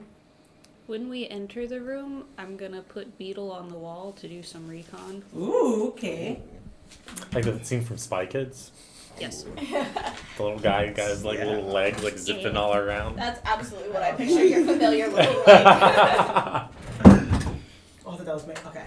So as you all enter the room, we are now gonna roll for initiative. Let's do it. Roll what I did?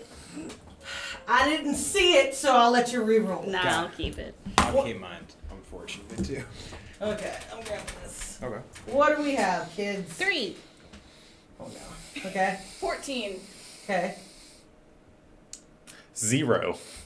What? You have a Zero. -1. I have a -1 to dexterity and I rolled a 1. Oh my God. Okay. Did you have a 14? Yep, I had a 14. Okay. 17. Silent. 10. Do you want Beetle to roll independently or just be lumped with me? I'll just have Beetle be left with you. I mean, for the fight, I mean, like, you could. I mean, if you want to, yeah. If you can during your turn as your bonus action, they can do recon for you. Yep. But we'll just have them with you, and then. Okay, great.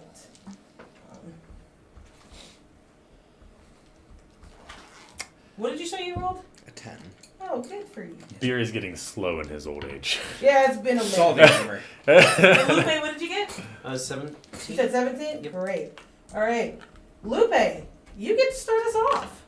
Yay. Okay. I'm going to keep up the trends and just like acid splash the one I didn't manage to cover with acid. So that's going to be a dex save. How close do you need to be?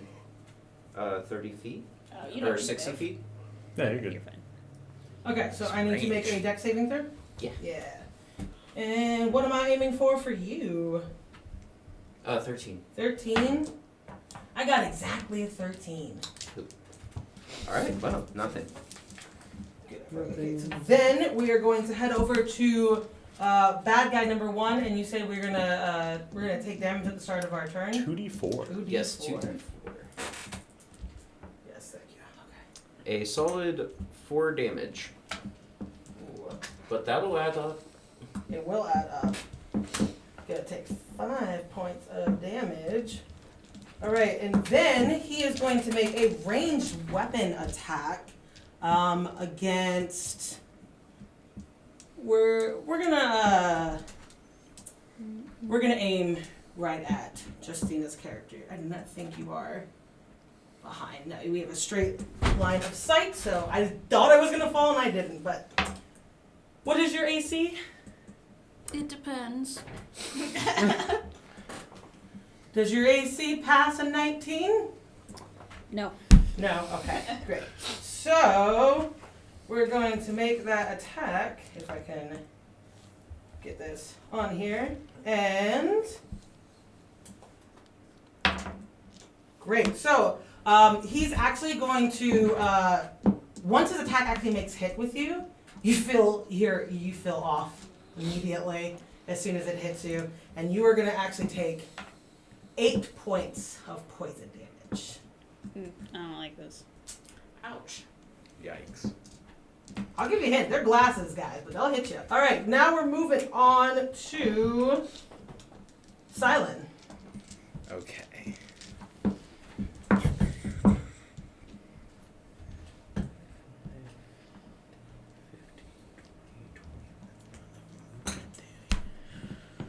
Alright, so we will go 5, 10, 15, 20, 25 up to this boy on the right with the 2 axes. I am going to rage. As you should. Is my bonus action. Rage. Against the machine. So my sword catches on fire. And which one are you aiming at? The one on the right. One on the right. Gotcha. You're right, yes. Okay, so I'm going to use my flame sword. And how does a 21 hit? A 21 is gonna decimate. Or 20. That's good. It hit pretty That's nice. a good. Pretty nice. Ooh, 10 damage. 10 damage. Ooh, This thing is already bloodied. Good job, Dan. Yay. All right. both look rough now. Now we are going to have our big guy here. I think I can see Abira straight. Okay, so we are going to disorienting gaze on Abira, and so if you can make a wisdom saving throw for me. Oh, okay. 13. So that is not going to succeed. And so you are going to be confused until the start of the Dweller's next turn. Okay. So moving on from that, we have Justina. As somebody who does not have dark vision, how well can I see? I would say that there is. Does my Does my flame sword help her see? I will all? say your flame sword. It definitely illuminates the darkness, but I will say it's like dim lighting. Okay. So I am so sorry. I lied to you. It is Amanda's turn. That's we'll have okay. to wait. I can wait. The rest of Cool. us. I'm so sorry about that. All good, no worries. I am gonna move 5, 10, 15, 20, 25. And I'm gonna pull out my longsword. Ooh. cast a little green flame blade Yes. on there, and I'm gonna smacky smack with my longsword. All right, that's gonna be a dirty 20 Oh yeah, that'll definitely hit. Against. against this guy, and then it'll bounce. And then it's To equal to here. what's your spell casting? Modifier? My spellcasting modifier, like my spell save or my attack bonus. It says it takes fire damage equal to your spell casting ability modifier. Oh, that would be a +3. +3, so it'll take 3 damage. And then the one that got hit with my longsword takes 2, 5 slashing damage. Slashing damage, nice. Okay. So you're actually gonna cut through this thing. You're gonna slash through it. Ooh, hell yeah. However, just as one is replaced seemingly out of nowhere, another one jumps up from the darkness onto a table. These things are being pumped. Again, its form somewhat grotesque and not exactly being held together. Who here has the highest perception? Passive perception or just general perception? Passive perception. Who has the highest passive perception? Mine's 13. I don't know. That's probably it. 13? What's passive perception? How do we calculate that again? It's 8. It's 10 plus your wisdom modifier. 9. 9? Okay. So you in particular, through the fog and through the dim lighting, you do notice something behind the dweller. And it's pumping, kind of like a heart. All And right. it's standing in front of it. Something is behind it. So, now we move on to you in the rotation. Cool. I'm going to cast Chromatic Orb at this one that just jumped up in front of me, since the one that hit me is already dead. 20 to hit. Yep, that will do it. So we're gonna hit it with some lightning damage. And it's going to be 16 points of lightning damage. 16 points of lightning damage, cuts it down. Excellent. And as soon as that happens, another one from behind. Jesus. And as a bonus action, I'm sending Beetle to investigate the pumpy pump. Ah, yeah. So it's gonna skitter along the wall, and I do believe we had something to where you have like some form of connection with this thing in Yes, terms of we've got a telepathic yes. telepathic connection. And what you see is this long tube-like entity that is jutting out from the back of the dweller, and there's this mass of what you can only think of is like muscle or tissue, and it's just pumping. And it seems that this thing is really, it's not fighting, it's not getting involved as much as the other ones. It seems to be very plastered in front of this thing. So, then we move on to, I think we're back at the start of the rotation now. Ibira. Well, end of the rotation. Into rotation, yeah. Okay. Abira is going to go after the cave monstrosity. Yes, okay. So I'm gonna come over this way.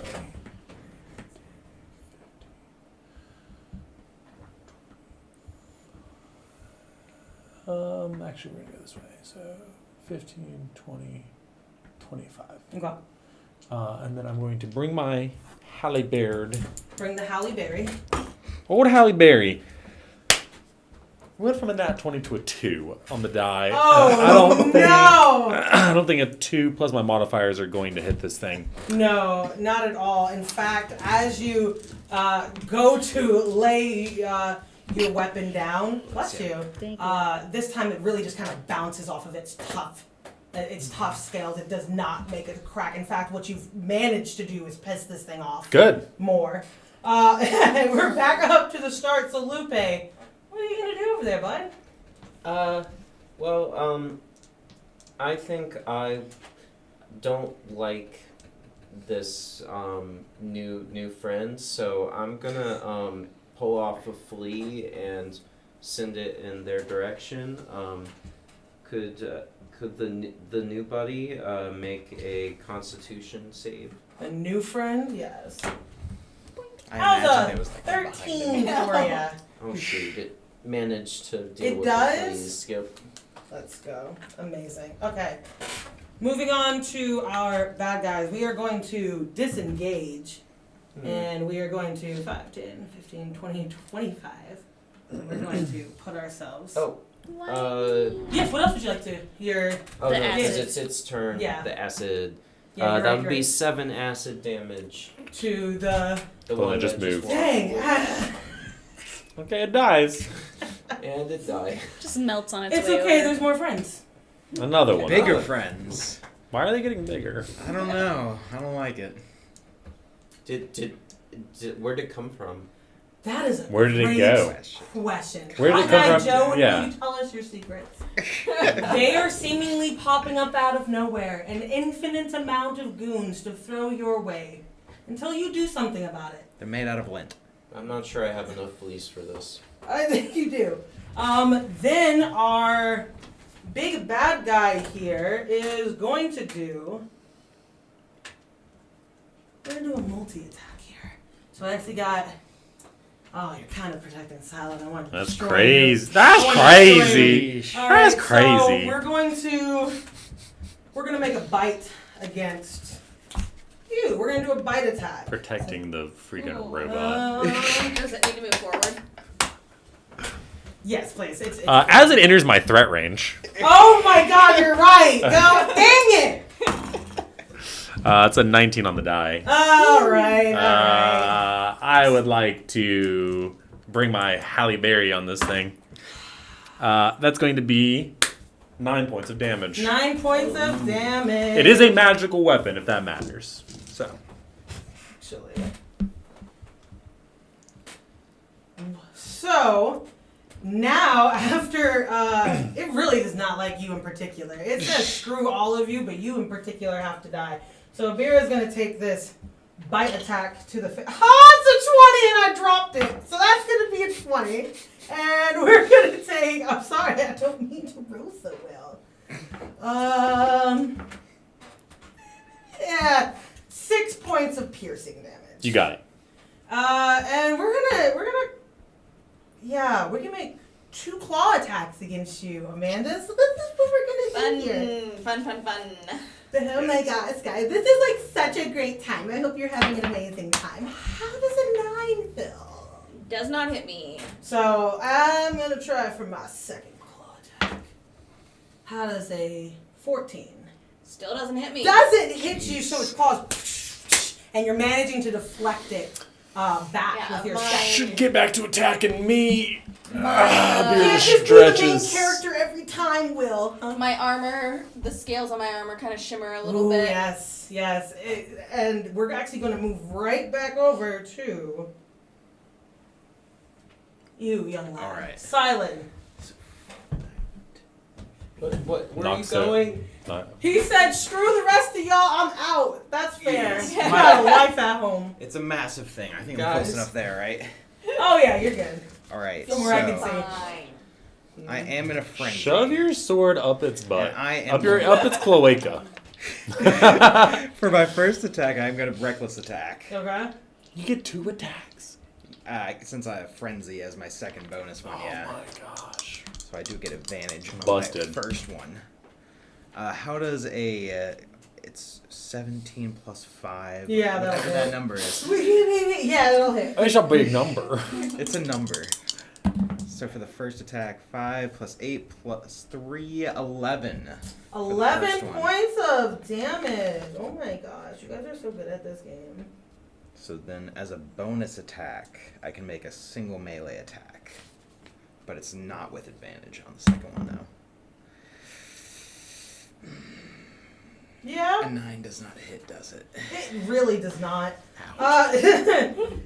You guys playing around with this thing? Your weapons are just bouncing off left and right. You're really having to put force behind it, and it was arm day yesterday, so like you get it. All right, we're moving over to Amanda.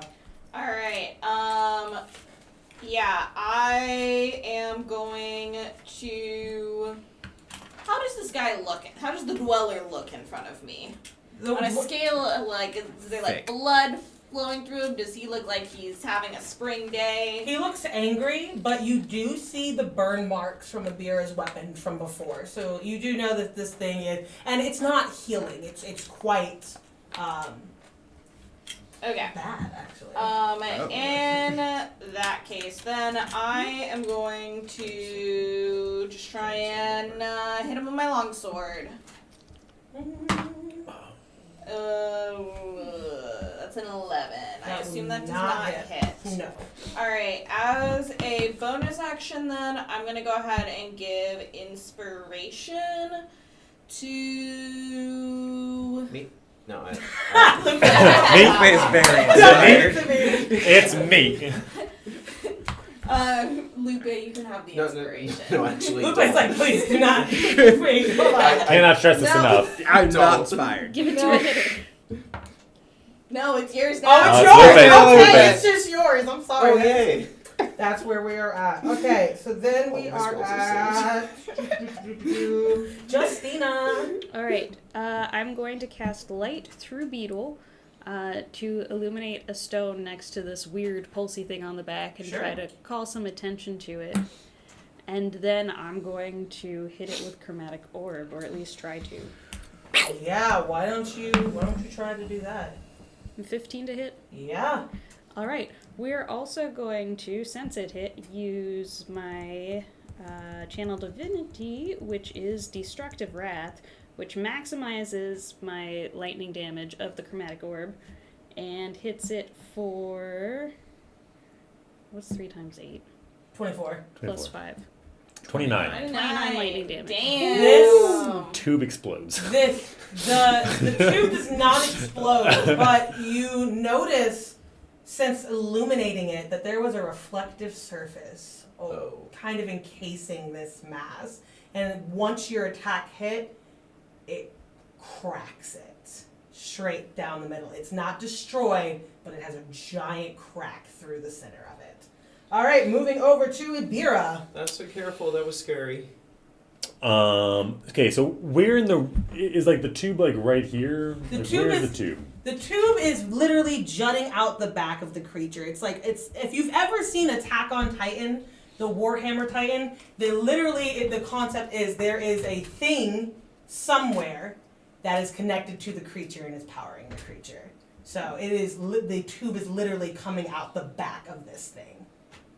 Okay, so there the thing is encapsulated in a box that she just cracked her. She just cracked this like membrane that seemed to be protecting it. Yes, it's got a giant crack through though. Okay. Abir is going to like obviously see this giant lightning crack that just happened, and is going to try to shatter this tube / Yeah. glass.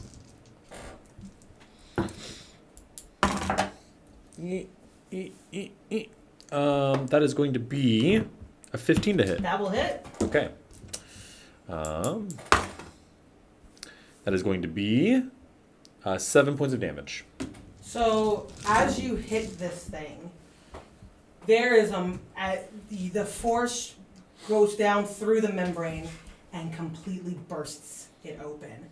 And for a moment, there's nothing but silence until you realize all the smoke in the room that had been lit, it's being sucked back in really quickly into the one concentrated point. Sound is distorting a little bit, and you all realize you may have just cracked this thing, but it had a lot of energy stored inside it. So, 1, 2, 3. You are technically in this. Lupe, yeah, no, you're all technically in this. Let's go ahead and roll and see. Yeah, so the energy gets sucked back up to a concentrated point and blasts back out. Everyone is going to take 6 points of force damage and get shoved back. You are going to slam into this table. Ow. Back. Ibira gets pushed back. Lupe goes into the bookcase. Silent flies back, and the creature just completely decimates, I'm gonna along go with anything else that it had been connected to on the field. What were you saying? Oh, I think beetle dissipates. Beetle might dissipate. Beetle's Um, fine. Beetle come back. Beetle's fine. Yeah. Beetle, Yeah. Beetle's okay. It's not here Beetle's right now. I okay. just have to ritual cast Find Familiar again later. Oh yeah. So everything is destroyed and blown back into absolute bits into this room, and it clears open, and behind the explosion was a false wall. And peering inside of it, you just notice there are several individuals completely devoid of color. A lot of their features are warped, but they do fit the missing descriptions of a lot of people, of the posters that you have seen around town, including the original Eliza Healer, who had owned this shop. And after a moment, I'm gonna assume you are going to maybe look around a little bit. Yes, Yeah. Lupe. Shinies, where are they? Abir just kind of like gets up on his halberd after being knocked back, just kind of coughing up some blood. It's just like, I am getting way too old for this. Santa's gonna try to investigate the humanoids. Some of them are completely unresponsive to you. It's like their selves have been completely sucked out of their body. They are husks of themselves. While others, their color is starting to return, including Eliza's, who is very weak, very thin and withered, but alive and very, very grateful to you all. And she says something along the lines of she's having a hard time speaking, but they had been back there for months. They had been, and no one came looking for them. So, of course, she will agree to analyze the poison for you all. How could she not after what you've done? And the one thing that you did find out about this stuff is that it is not as ancient and far wide as you originally thought it was, and may be a lot more locally sourced than anyone could have ever imagined. But she sends you back with this file, and she thanks you even more by telling you that, there are resources, there's items upstairs, there might be, some coins, or else she says, take whatever you want. She is in no condition to run the hospital anymore, the office. So if there's anything in here that you guys can find useful, take it. Lupe Yeah. pauses from stuffing his pockets. Oh, thank you.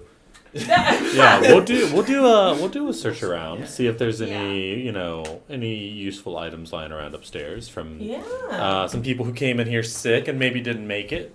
You Do know? we find any bull, deer, wolf items? You look around and you don't find anything. In fact, if whatever Featherwind told you is really true, it doesn't look like there's really anything tying anyone to anything here. But of course, there was that big explosion that destroyed everything downstairs, so who knows what information you lost. But what you do find is a stash of coins that she had been saving, so that will be 5 gold pieces for each of you. This is like 2 coffees. You find 2 minor potions of healing. Okay. And you find a book that talks about, it's the book that she used to analyze the toxins. And when you look into it, there's a lot of really good information in here that you have not found on the main strip. I would like book. You would like the book, you take the book. Also, you find a couple of like throwing knives, things that people left behind, shoes, clothing, bags, old box that are discarded for parts. A lot of people came in here and did not make it out. So, anybody want some free shoes? Would you like to take one of your little bots that you wanted? your stack. You could take a little tiny bot. It's about, maybe fits in the palm of your hand. It could do little teeny tiny things. That's a great shiny. Yeah. We're limiting his screen time.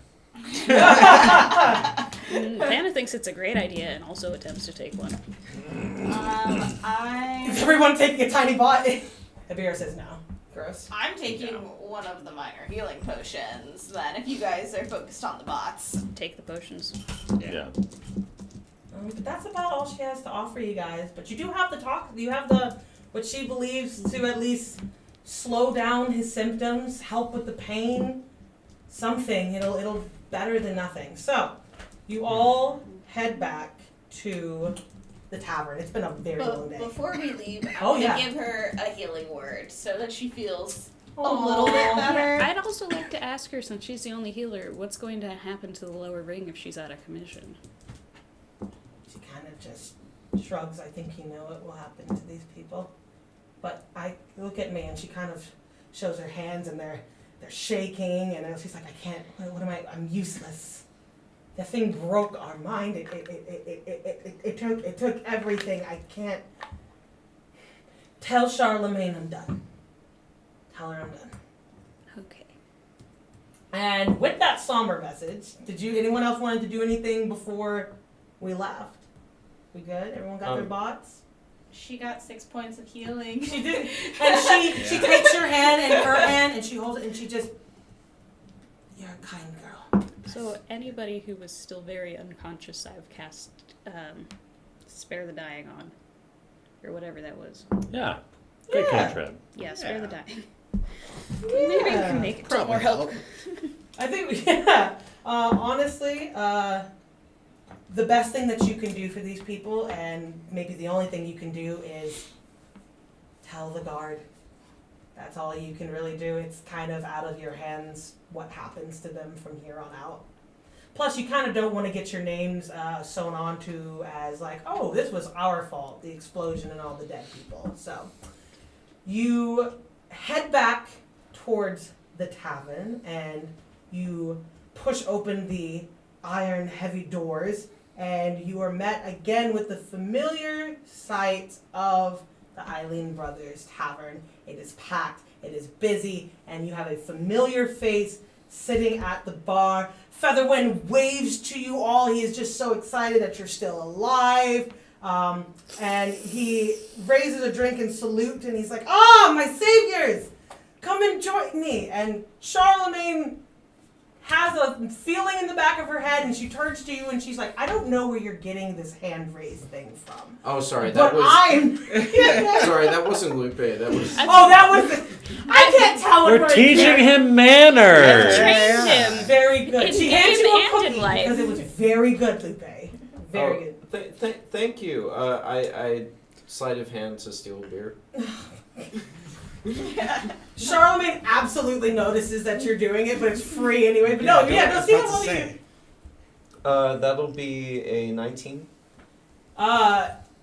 Everyone blinked and you suddenly had a tankard in your hand. In fact, Cheers. Charlemagne's looking down her hand. She's like, wait, what the hell? Because it was just there a second ago. Cheers. Featherwind's like, cheers! And he clanks the tankards all together and he motions for the party to sit down and he's like, I just couldn't help but have a drink to celebrate. How did your excursion go out in the village? Your dad died. I don't have a father or anything like that, but did you... And he kind of looks at you, and you all look a little messed up, and he's like, I'm gonna guess you found what you needed out there. That's a word for it. I'm just not gonna ask any questions, and he starts Probably drinking. for the best. Yeah. I think I You need might to. see some of your friends again. I got a new Oh, toy. no! I think I'm going to retire for the night, and Zarin leaves while they're talking to Okay. I like, okay. Featherwind. Featherwind, yes. Charlemagne looks expectantly at you all and is very elated by your progress. And she kind of yells over and she's like, Laren! And she waves at like a dwarf that's by the door. And she's like, can you take over for a moment? And he kind of bumbles behind the bar and she motions to you for a back room where they have been keeping Robert. And she says there's no time like the present.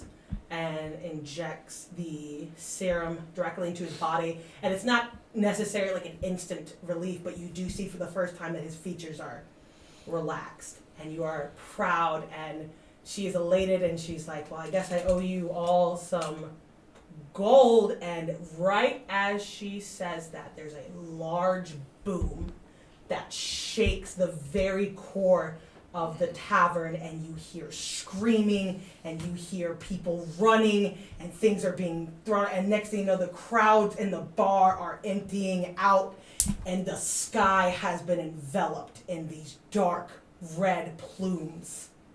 And that is where we will end session 2. Good job, everybody.